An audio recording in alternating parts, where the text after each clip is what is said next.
Vamos lá, meus irmãos, continuando aqui, nosso quinto dia de aula de Ética Cristã 1 e 2. Esse é o segundo bloco, nossas aulas estão sendo gravadas, estamos trabalhando hoje sobre o antinomismo.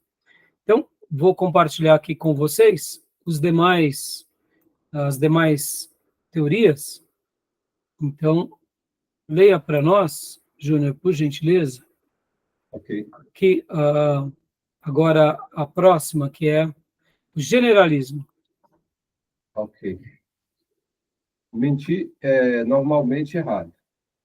Não existe leis universais.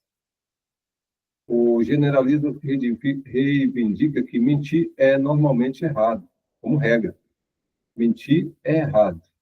Mas, em caso específico, essa regra geral pode ser quebrada. Como não existe leis morais universais, delimitar se uma mentira está correta é algo que dependerá dos resultados.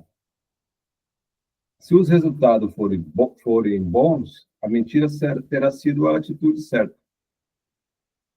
A maioria dos generalistas acredita que mentir para salvar uma vida é uma atitude correta, visto que, nesse caso específico, o fim justifica os meios. No entanto, a mentira, de modo geral, é considerada errada. Aonde está aqui o grande sofisma? Né? Já que eles dizem que mentira é normalmente errado, qual que é o grande ponto aqui de calcanhar de Aquiles? Que não existem, né? Está em destaque, né? Leis universais, né?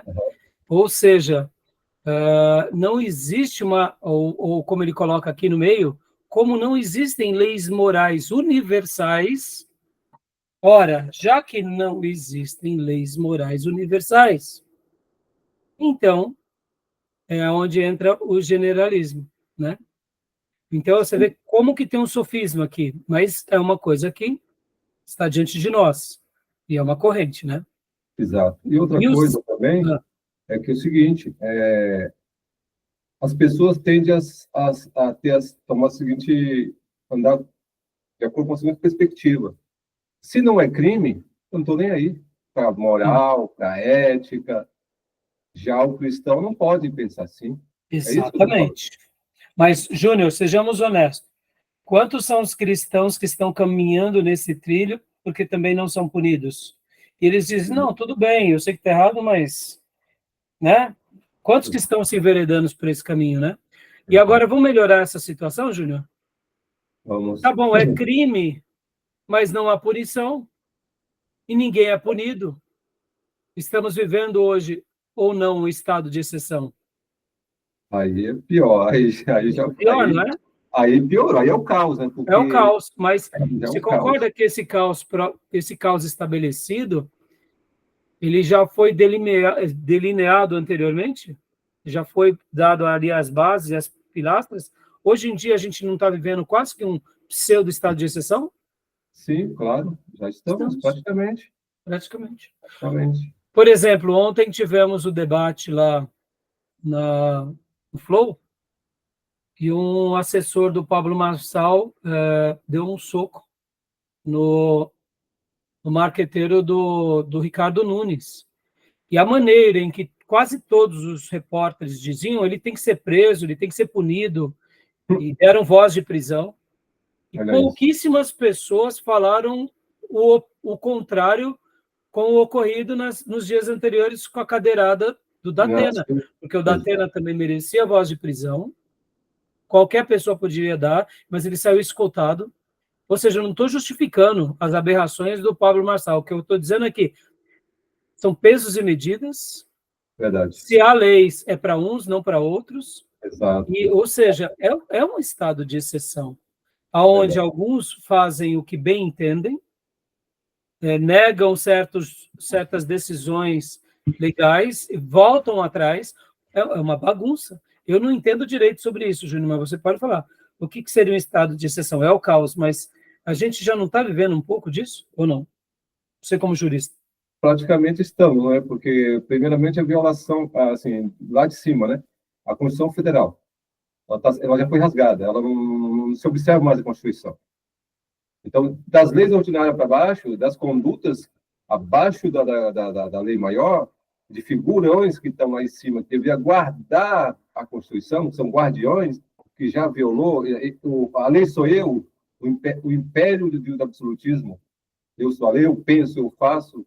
Então, para baixo, estão seguindo da mesma forma. Ou seja, a gente está no generalismo ou não? Percebam, irmãos? Agora, vamos lá. Com toda honestidade. Mesmo, percebam que, assim, indiferente de quem seja, ou se é religioso ou não tenho dúvida que muitas pessoas que são anti o candidato Pablo Marçal queriam, sim, a prisão do assessor dele, mesmo cristãos. Sim. Mas não querem a prisão do Datena, ou seja, pesos e medidas. É um generalismo. E quando a gente vai ver essas discussões dentro da igreja evangélica, vocês veem que essa aula de ética cristã, esse período de eleições, ela está sendo muito oportuna, está sendo uma matéria-prima para nós, de exemplos vivos, né? De como a gente pode estar caminhando aí e aprendendo um pouco a enxergar na sociedade, mas ao mesmo tempo dentro da igreja, né? Tá bom? E agora o último, Júnior, né? Quer falar mais alguma coisa, Júnior? Não, você falou mesmo, é isso aí. O tratamento ele é de acordo com o contexto de hoje. E agora o situacionismo. Leia para nós, por favor, Júnior. Okay. Mentir é certo algumas vezes. Existe somente uma lei universal. O situacionismo reivindica que existe somente uma lei moral universal. E quer falar a verdade, e que falar a verdade não é essa lei. O amor é a única lei absoluta. E mentir pode ser a atitude de amor que tem de ser tomada. De fato, mentir para salvar, tudo é relativo. Somente uma coisa é absoluta. Assim, o situacionismo acredita que mentir para salvar vidas é um ato moralmente justificável. Ou seja, tudo se resume no amor, né? Joia, meus irmãos. Então, agora, para a gente continuar aqui nosso material sobre o situacionismo, né? Agora a gente vai entrar, eu quero ler um pouco mais o livro-texto. Nós vamos ler o nosso livro-texto na nova edição, porque tem algumas coisas que não está na antiga edição, mas, ao mesmo tempo, a gente vai voltar para a antiga edição, que também, ao mesmo tempo, algumas frases estão diferentes do livro atual. Eu quero usar aquelas frases. Percebam, até fazendo um comentário aqui, muitas vezes um livro ele é feito uma reedição e é alterado, né, algumas frases, e querendo ou não, até mesmo numa reedição, mesmo que ampliada, uma nova edição revisada e ampliada, recebe agora uma nova construção, que algumas frases também a gente acaba perdendo daquela obra inicial, né? Verdade. Então, eu até sugiro que vocês, na medida do possível, né, naqueles capítulos que mais chamarem a atenção de vocês, vocês façam eu diria, quase que uma comparação dos capítulos. Eu acho que isso vai ser bem enriquecedor. De uma forma um pouco parecida, acontece quando a gente pega uma versão da Bíblia antiga e uma versão mais nova, né? Eu, por exemplo, irmãos, eu gosto muito de ler a King James Fiel, que é aquela versão de 1511. Ela é traduzida para o português. Eu gosto muito de ler aquela versão. Tem hora que algumas frases, algumas ideias, algumas palavras enriquecem, né, o texto e dão uma nova luz para nós. Claro, essas reedições, edições, revisões, amplificações são importantes, né? Então, vamos lá. Abra agora no livro-texto, irmãos, na página de número 17. Olha só. Ele vai falar algumas definições de ética, né, na página de número 15. E aí ele vem e diz, olha, a ética cristã baseia-se na vontade de Deus. Só quero dar aqui algumas definições bem claras. Aí na página de número 16 ele vem e fala, a ética cristã ela é absoluta, ou seja, ele já está traçando as linhas. Ele vai trabalhar sobre ética, ele vai dizer o seguinte, vamos aprender sobre a ética, mas a ética, pela ética, não serve para nós. O que serve para nós é a ética cristã. E essa ética cristã está baseada na palavra de Deus. Por essa razão, ela está baseada na vontade de Deus, pelo qual a Bíblia revela a nós. Falar sobre a vontade de Deus sem ter um fundamento também é perigoso. Porque eu posso falar que eu estou seguindo a Deus segundo a minha cabeça, segundo os meus credos. É perigoso. Ou segundo a visão que eu tive, ou as visões dos pastores, e aí vai. Mas a nossa perspectiva de vontade de Deus é revelação, é escritura sagrada. E ele diz que a ética ela é absoluta. E depois ele vem. A ética cristã, ela é prescritiva. Aliás, na página 17 ele ainda diz, a ética cristã baseia-se na revelação de Deus, ou seja, na Bíblia, e em especial em Jesus Cristo. E aí depois, ainda na página 17, esse capítulo eu queria ler com vocês. A ética cristã é prescritiva. Leia para nós, quem está com o livro texto, por gentileza. Quero ler, essa parte é muito linda. Posso ler, pastor? Por favor. Uma vez que o direito moral é prescrito por um Deus moral, ele é prescritivo. Por isso, não existe lei moral sem um legislador moral. Desse modo, a ética cristã é, por sua própria natureza, prescritiva e não descritiva. A ética lida com o que deve ser, não o que é. Com o que é, perdão. Os cristãos não encontram seus deveres éticos em um padrão de cristãos, mas em um padrão para cristãos, a Bíblia. Da perspectiva cristã, uma ética puramente descritiva não pode ser de forma alguma considerada como ética. A descrição do comportamento humano é tarefa da sociologia. Por outro lado, a prescrição do comportamento humano pertence ao campo da moralidade. Como já notamos, a tentativa de se obter uma moral dos costumes resulta da falácia ser-dever. Aquilo que as pessoas fazem na realidade não é base para o que elas devem fazer. Se pensarmos assim, as pessoas deveriam mentir, enganar, roubar e matar, pois é isso que elas fazem o tempo todo. Meus irmãos, há uma riqueza que é absurda nessas palavras. Percebam que a expressão, inclusive no direito, né, Júnior? Por isso que agora a gente vai trabalhar, eu vou pedir um pouco emprestado. O que é uma situação que se prescreveu ou prescritiva no direito, Júnior?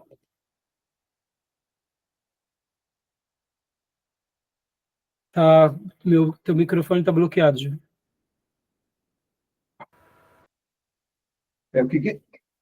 O texto da lei ele está expresso, por isso que ele prescreve, o legislador prescreveu. É como aquele que faz a receita, que prescreve a remédio. Joia. Então, remete a uma ideia... Prescreveu. Obrigado, Júnior. E remete a uma ideia do quê? De norma. Sim, exatamente. Norma Pode ver que prescrita. quando alguém recebe, por exemplo, sai lá, o juiz determina, fala assim, tal coisa prescreveu. Sim. Ou seja... tem sentido diferente, por exemplo. Claro, é outro sentido. Né? Tem outro sentido. A prescrição, no caso da expressão da lei, a lei existe, e a prescrição que a pessoa toma aí, vulgarmente, caducou, não vai cobrar mais, a decadência. Isso. Mas mesmo, eu queria usar até essa ideia, Júnior, do caducou, mas você pode ver que ele caducou por quê? Porque havia alguma lei que já dizia que depois de tal coisa, ou seja, tinha escrito anteriormente. Prescrito, exatamente. E por essa razão prescreveu, porque, de fato, estava baseado em uma norma. Uma norma, isso, justamente. Então, guardem isso, meus irmãos, isso é fundamental e um divisor de águas para o resto da vida, para que a gente entenda tanto o antinomismo, o generalismo e o situacionismo. A nossa ética cristã, ela é prescritiva, ela não é descritiva. Olha que interessante. Eu achei fantástico a maneira que o autor retrata aqui o que seria descritivo, porque ele mesmo declara, a descrição do comportamento é uma tarefa da sociologia. Ou seja, a nossa ética, ela não nasce por causa do nosso comportamento. Sim. A nossa ética nasce por causa do quê? Da prescrição de Deus para nós. Ou seja, é por causa dela que a gente tem essa ética e deságua nessa moral. E é interessante também que a prescrição de Deus, ela nasce de Deus. De Deus. Os homens, a lei dos homens, nasce da conduta da sociedade que vira lei. Exatamente. E é esse ponto muito legal, Júnior, que mostra aqui um divisor de águas entre a ética cristã e a ética na vida. Sim. Concorda? Claro. Por quê? Porque o comportamento social, por isso que as leis são criadas em base dos comportamentos, por isso que as leis do Brasil são diferentes das leis dos Estados Unidos, que são diferentes das leis da Inglaterra. Por quê? Porque é o comportamento deles, são as práticas, os valores deles, o que importa para eles. Então, diante disso, nascem as leis. É por causa de uma avaliação descritiva da prática, da sociedade, do comportamento, dos costumes, que aí vira lei. E aí, por essa razão. Só que no nosso caso, de filhos de Deus, desde Abraão, se baseia em Deus. Deus escreve, Deus orienta, Deus dá as normas e diz ao seu povo, simplesmente me siga pela fé e obedeça. Aqui é um divisor de águas maravilhoso. Por isso que tem horas que a ética cristã não se coadunará com a ética da vida, porque são bases diferentes. Uma é a base humana e outra é a base divina. E por essa a base divina, ela acaba muitas vezes cabendo sobre a humana. Ela abraça, mas jamais a humana abraça a divina, né? No entanto, a humana muitas vezes pode ter conflitos com a divina. E aqui essas citações, elas são muito interessantes, e aqui a gente muda tudo. Por exemplo, irmãos, olha só, Israel, porque esqueceu das leis prescritivas, ou seja, das normas, começou a viver como os povos daqueles dias. Por isso pedem para Deus dar um rei. Mas Deus não queria nunca que eles tivessem um rei.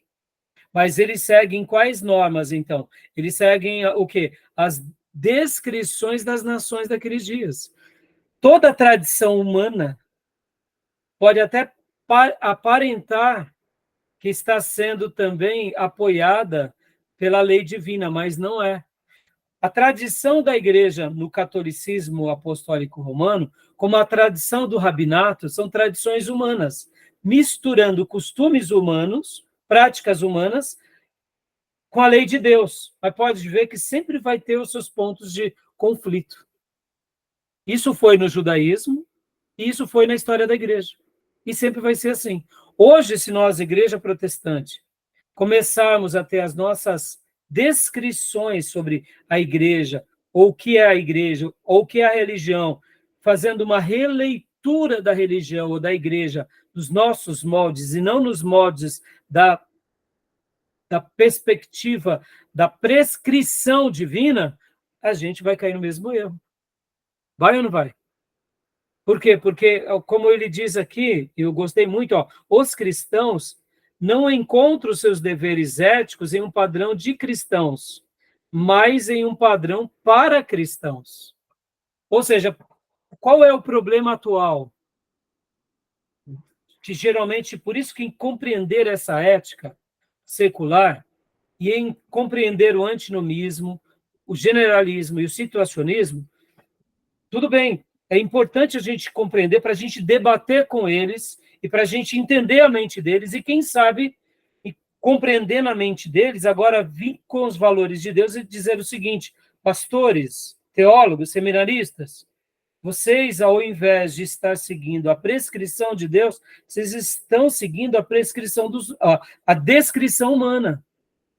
Porque, por exemplo, como ele fala aqui nessa primeira frase, a ética lida com o que deve ser, não com o que é. cristãos não encontram seus deveres éticos em um padrão de cristãos. Podem ver que hoje, porque as igrejas estão se coadunando ao situacionismo, ao generalismo e ao antinomismo, porque eles estão dizendo o seguinte: olha, a igreja é assim, a sociedade mudou, a gente evoluiu. E vocês aí, ó, que ficam seguindo essa prescrição antiga, vocês são retrógrados, vocês são fadados ao erro. Mas quem de fato está se enveredando por um caminho que não tem nada a ver da ética cristã, são eles e não nós. Por quê? Porque a gente acredita, como o autor coloca com muita propriedade, mas em um padrão cristão, ou seja, a gente tem a Bíblia. Isso aqui muda tudo, meus irmãos. A descrição do comportamento humano é tarefa da sociologia, e eu poderia acrescentar da filosofia, e tantas outras faculdades, mas não é tarefa para nós, né? A gente é uma perspectiva prescritiva. E quando eu falo prescritivo, irmãos, eu remeto à ideia de normativo, ou seja, nós temos normas. Quais são as normas? Está aqui, do Gênesis ao Apocalipse. Ponto final. Mudou tudo. Ter essa convicção quebra muitas barreiras, né? Agora ele vem no livro-texto, olha só que interessante, ainda na página... Tudo bem até aí, meus irmãos? Gostaram desse ponto? Gostei. E só para acrescentar que eu cito Romanos 12. Não vos conformeis com esse século, com esse mundo, com suas normas, com sua ética, com sua moral. Exato, Júnior, que muito bem. contrapõe a nossa moral e ética cristã. Perceba, Júnior, a história se repete. Deus levanta a escola dos profetas para resgatar o povo da tribo do norte ao que? Ao prescritivo.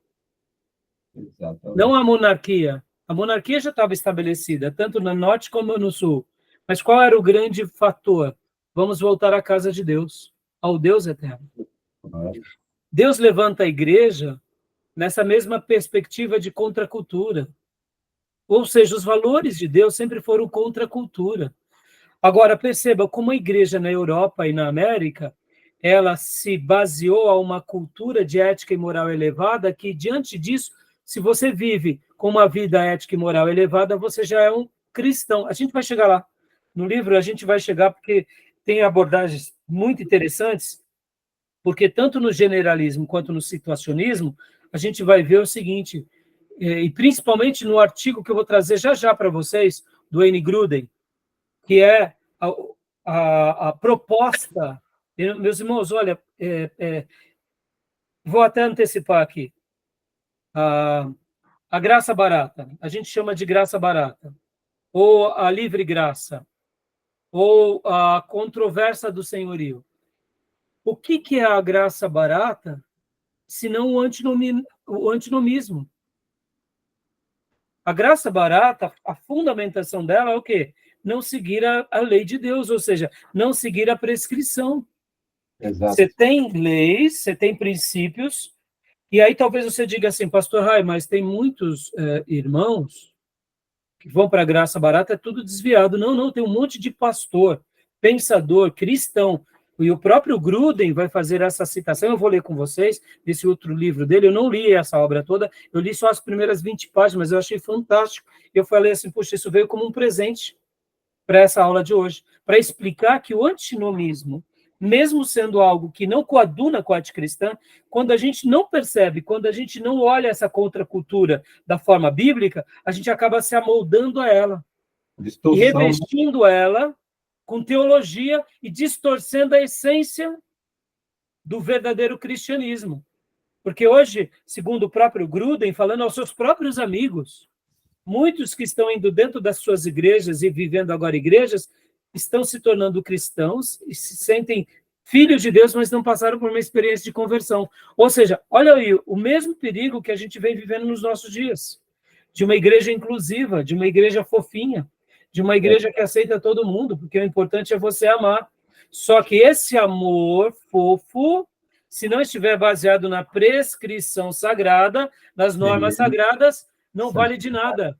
E eu concordo em gênero, número e grau com o Norman Geisler, entenderam?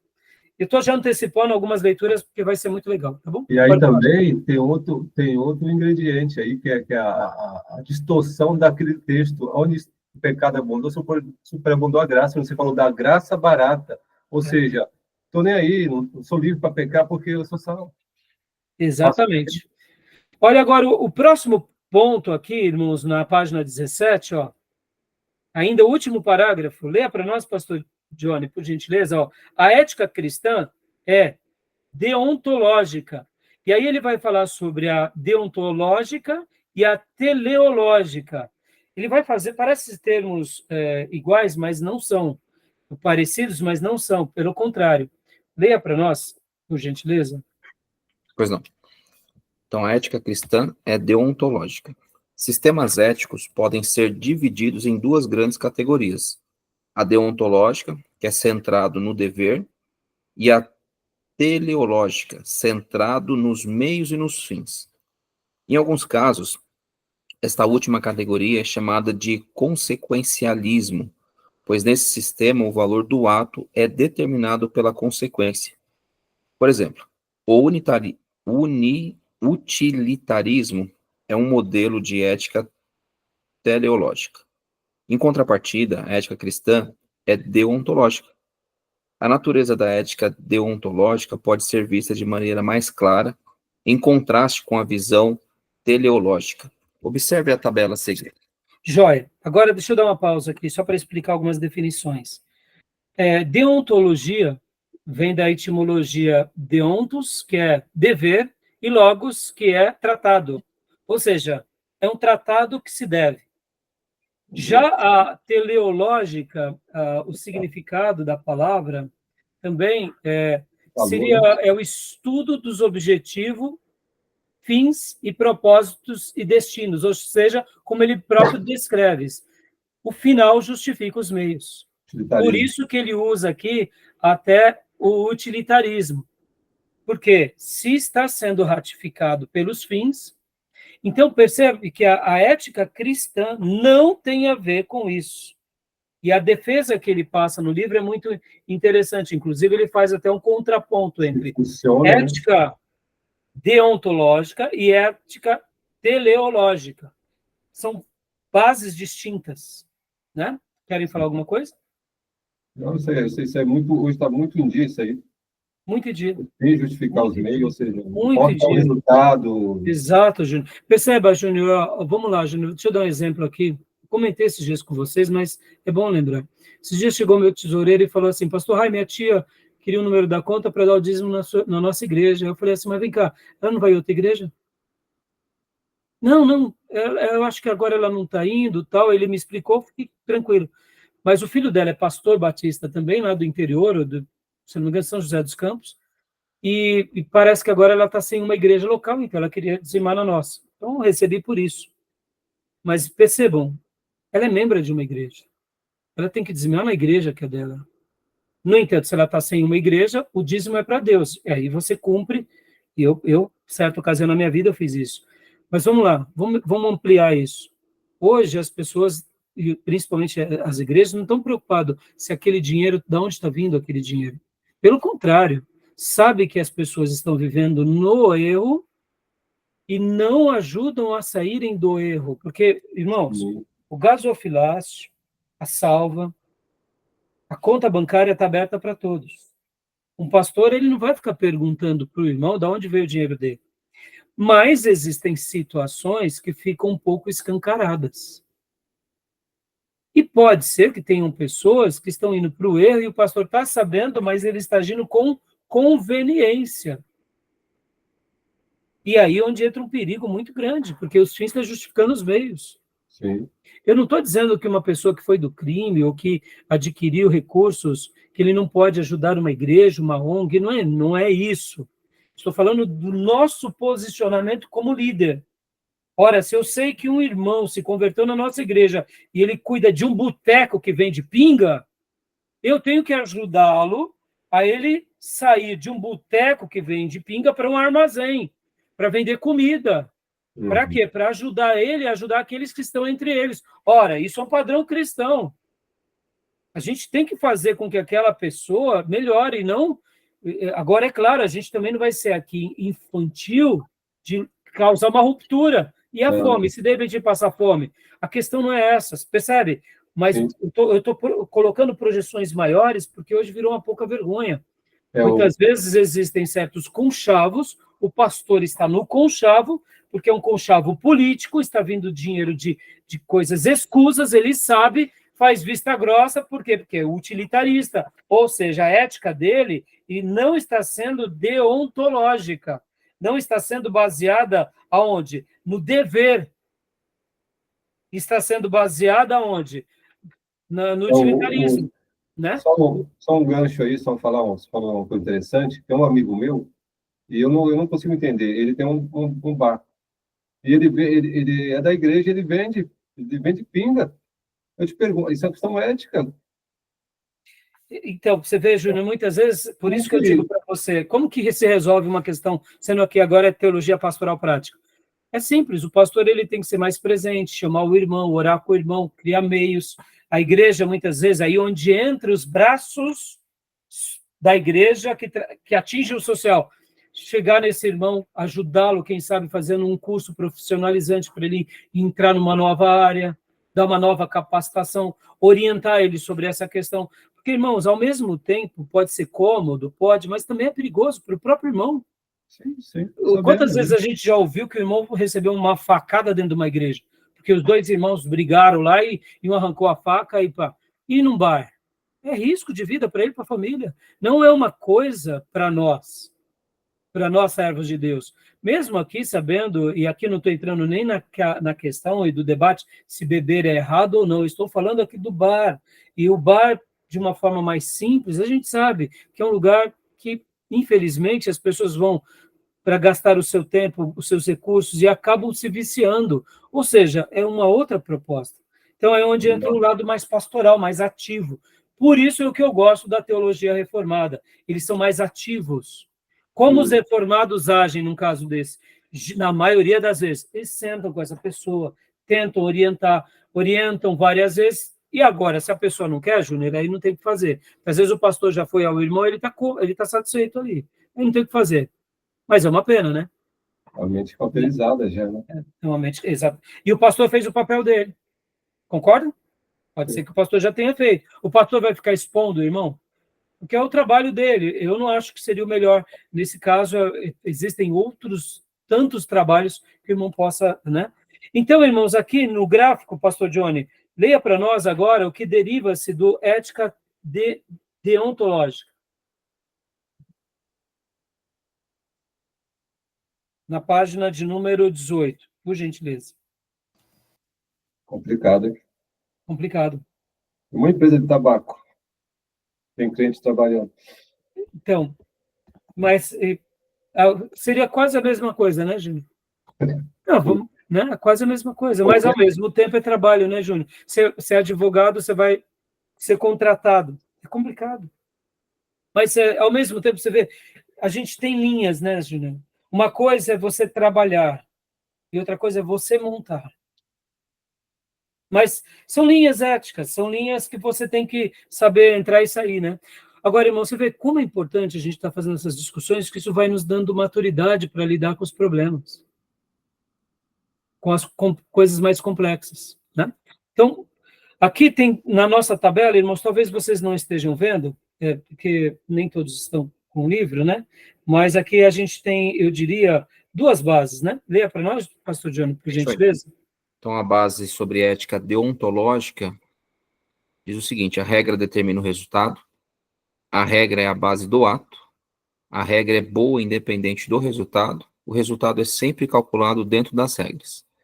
E na ética teleológica, o resultado determina a regra, o resultado é a base do ato, a regra é boa por causa do resultado. E o resultado, algumas vezes, pode ser usado para quebrar as regras. Joia. Então, viu como que as bases são diferentes, irmãos? Olha, a regra determina o resultado na deontológica. Eu estou tentando abrir aqui para vocês. Além de gesto, né? Eu estou tentando abrir aqui para vocês. Importa o resultado. Deixa eu só abrir aqui. Deixa eu só abrir aqui, rapidamente.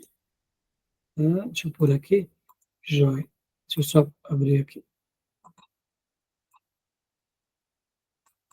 Eu tentei abrir aqui, mas não consegui. Deixa eu ver se eu consigo virar. Tem hora que eu não consigo virar. Queria mostrar aqui para vocês. Não vou conseguir virar. Bom, vai ficar sem, irmãos. Então, vocês viram como a premissa muda, irmãos? Consegui, desculpa. Bom, aqui vou compartilhar rapidamente. Ó, tirei uma foto rapidamente para a gente poder utilizá-la. Olha lá, né, pastor? Ética deontológica. Vou pegar só o primeiro exemplo. A regra determina o resultado. E na teleológica, o resultado determina a regra. A nossa sociedade tem sido assim ou não? Tem. E as nossas igrejas têm sido assim ou não? Pergunto. Infelizmente, também tem. Pastor, mas aonde tem sido assim? Meu irmão, hoje os pastores estão fazendo o que está certo ou o que dá certo? Que dá certo. Tá bom. Não precisa nem falar mais, né? E o que dá certo vira lei, concorda? O que dá certo virou lei. Então, mas aí se alguém for questionar aquele pastor ou aquele método, o pastor vem ainda com jargão, com voz espirituosa e diz, não, mas Deus está nisso, porque está dando certo. Temos prosperado, temos crescido. Meus irmãos, nós não seguimos o resultado, nós seguimos a regra. A regra é a revelação. Tá bom? Beleza, meus irmãos? Então, aí o que acontece agora? Agora é onde eu quero trabalhar com vocês. Em apenas, vou fazer uma leitura aqui, uma leitura do livro-texto, do capítulo 2. A gente vai dar uma olhada agora. Olha só que interessante. Rapidamente, vamos abrir agora no capítulo 2 do livro-texto, irmãos. Capítulo 2. No antinomismo, que está na página... Não, no capítulo 2. Está na página de número 24. Isso, abre aí. Jóia. Mas eu vou ler aqui, ao mesmo tempo com vocês, a versão antiga, e vai ter algumas palavras bem interessantes, porque nessa revisão e nessa amplificação, eles mudaram um pouco as ordens, mas olha só que interessante. Gil, leia para nós aqui, eu vou compartilhar agora. Não, eu quero que você leia para nós, Gil, aqui, ó, o antigo, que eu vou estar compartilhando na tela agora, tá? Depois a gente vai para o livro-texto, tá bom? Ó, o antinomismo, não há regras, tá? Então, leia para nós rapidamente, por favor. A primeira alternativa que diz respeito às normas éticas é que não existe norma alguma, ou, pelo menos, nenhuma norma objetiva. Ou seja, estamos literalmente sem lei. E aí ele continua dizendo que seria antinomos, né? Antinomos. Sem lei seria essa definição. Continua para a gente. Para guiar ações éticas relevantes, as alegadas normas éticas que os homens usam ou são destituídas de valor objetivo ou destituídas de relevância empírica. São ou puramente objetivas ou completamente emotivas. Ou puramente subjetivas. Ou emotivas. Duas posições que têm pontos de vistas antinomistas são existencialismo e emotivismo. Bom, o Júnior, nas últimas aulas, né, Júnior, eu tinha até falado um pouco sobre o existencialismo. Nós não entraremos a fundo nisso, pode ver que aqui, por isso que esse livro, irmãos, ele é um livro complexo, de uma leitura que não é fácil, mas ao mesmo tempo é muito profundo, porque pode ver que numa frase que a gente viu aqui, num parágrafo, né, ele começa a contra-argumentar sobre essa alternativa do antinomismo, ou seja, que não há normas, que é um ambiente sem lei, ou antinomos, nomos lei, né? Anti-lei, pelo menos leis objetivas.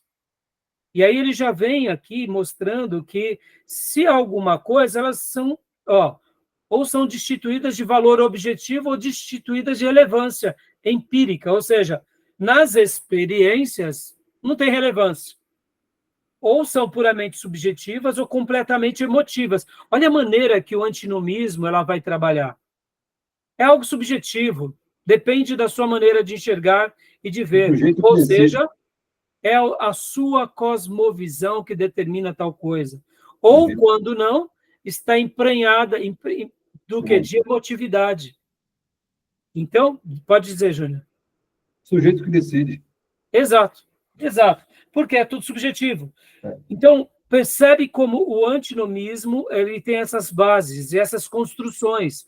Além do que, da perspectiva existencialista e do emotivismo. Meus irmãos, a gente, como sul-americano, latino, a gente pode até não entender muito sobre a questão existencialista, mas o emotivismo somos campeão nesse ponto, não é? Faz parte da nossa natureza latina, ameríndia, mista com africano, nessa construção. Então, perceba que a gente acaba se enveredando para muitas ideias antinomistas e nem percebe. Pulando aqui, leia para nós, Júnior, agora, falando um pouco sobre Kierkegaard. Aí ele fala um pouco sobre esse transcender ético, foi o que eu falei há pouco para vocês, que aqui ele dá uma ideia bem interessante. Leia para nós esses 2 parágrafos. Kierkegaard, transcendendo o que é ético. Falando a rigor, Kierkegaard não era um antinomista. Acreditava sinceramente na lei moral e até mesmo sustentava que é universalmente obrigatória no sentido ético. Mesmo assim, para Kierkegaard, quando há conflito entre o ético e o religioso, o ético deve ser suspenso, né, diante do dever religioso do homem, no sentido de obedecer diretamente a Deus. Nesse sentido, portanto, Kierkegaard é um precursor de um tipo de transcendência antinomista daquilo que é ético. Eu achei muito interessante esse pensamento dele. Muito interessante. Pode ver que aqui o próprio autor fala que ele não era um antinomista. Ele acreditava na lei moral.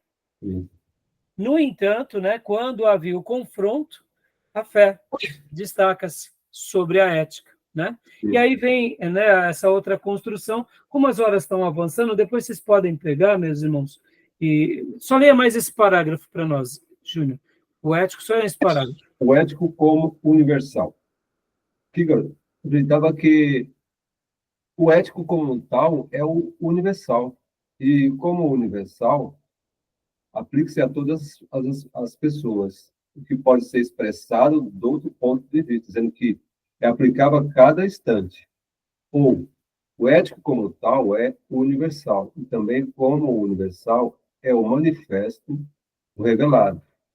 Diz, de fato, o ético é universal, e como tal, também é o divino. E tendo em vista esse fato, tem-se, portanto, um direito de dizer que, fundamentalmente, todo dever é um dever diante de Deus. Isto não deve deixar dúvida alguma de que Kierkegaard acreditava, sinceramente, nas obrigações morais universais, até o ponto de chamar o dever moral de obrigação divina. Eu achei fantástica essa expressão. Chamar o dever moral de obrigação divina. Esse pensamento de Kierkegaard eu achei muito bom. Depois vocês podem estar vendo no livro das Antigos, né, alguns outros assuntos sobre ele. Agora, vamos dar uma pausa, irmãos, e agora vamos voltar para o livro-texto. O livro-texto na página de número 24. Gil, leia para nós. Olha só que interessante que ele vai dizer aqui.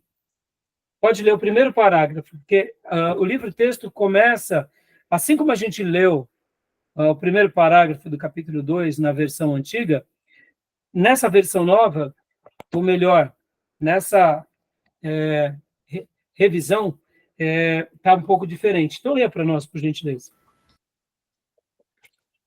De modo geral, os sistemas éticos subdividem-se em duas categorias, não absolutistas e absolutistas.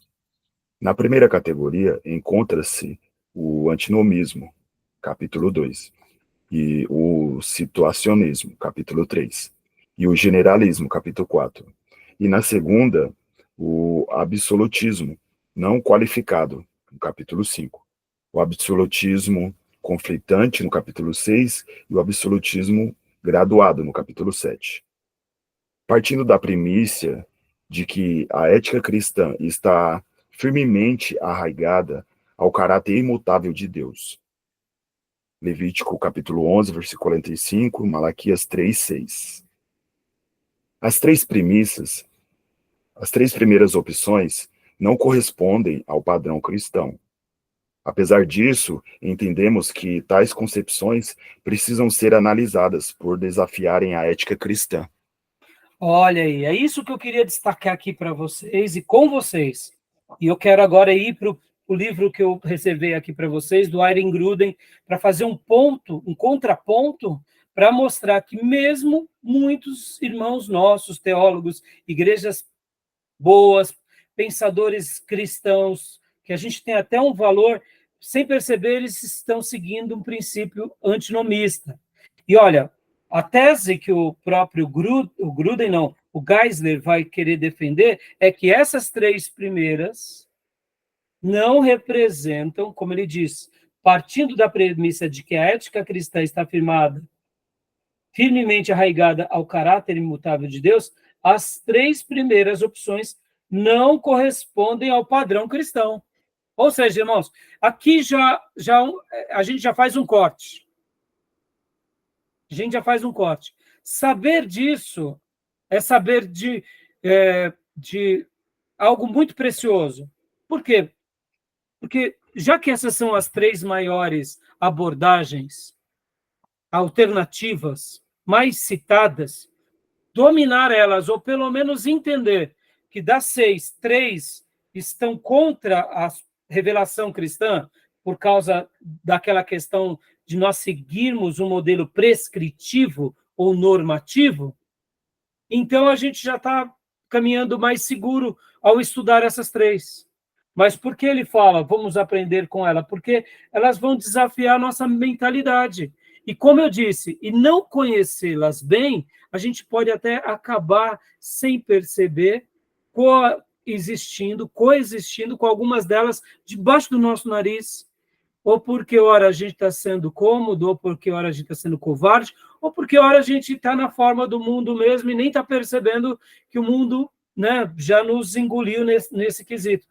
E aqui me faz lembrar aquela analogia que acho que é Billy Graham que cita, que eu aprendi com o Billy Graham, que ele disse que o diabo ele é expert de nos enganar na mesma semelhança que as tribos antigas, a maneira em que eles cozinhavam as rãs. Então, eles colocavam um caldeirão debaixo da fogueira, e enquanto ainda a água estava fria, eles colocavam as rãs lá dentro. Porque se eles colocassem as rãs quando a água está fervendo, naturalmente, pela temperatura, ela bateria e pularia. Pode ver que o mundo faz isso conosco. Ele vai nos envolvendo na temperatura e vai sempre esquentando a temperatura de uma forma em que nós não percebamos esse certo envolvimento. Quando vai ver, a gente já virou sopa de qualquer outra coisa e está mais para lá do que para cá. Então, eu fiz questão de ler aqui, porque agora a gente vai ir para o material do Ayn Gruden. Então, Gil, leia para nós agora o pano de fundo do antinomismo, no livro-texto ainda, só mais essa frase. Leio sim. O antinomismo, que literalmente significa anti-lei, contra-lei, afirma-se que não há leis morais obrigatórias e que tudo é relativo. Ou seja, o relativismo aí. Bom, eu vou querer ler mais algumas outras frases desse livro, porque aí ele vai trazer aqui, ó, o antinomismo no mundo antigo, vai falar um pouco sobre a história da filosofia grega, vai mostrar sobre o hedonismo, o ceticismo, depois ele vai falar o antinomismo no mundo medieval, ele vai trazer uma linha e vai chegar depois, então, no antinomismo no mundo moderno, que é o que nos interessa, que eu quero ler depois com vocês aqui na página 26. Mas agora a gente vai para o livro, como eu tinha dito, do Wayne Grudem, tá bom? Para eu fazer esse contraponto com vocês, beleza?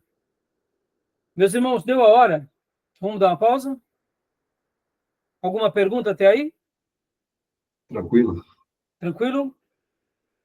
Tranquilo. Então eu vou dar uma pausa e a gente vai abrir a última chamada para a gente concluir, ainda dentro dessa abordagem, eu quero fazer o paralelo aqui com vocês, tá bom? Então vou parar a nossa gravação agora, tá bom?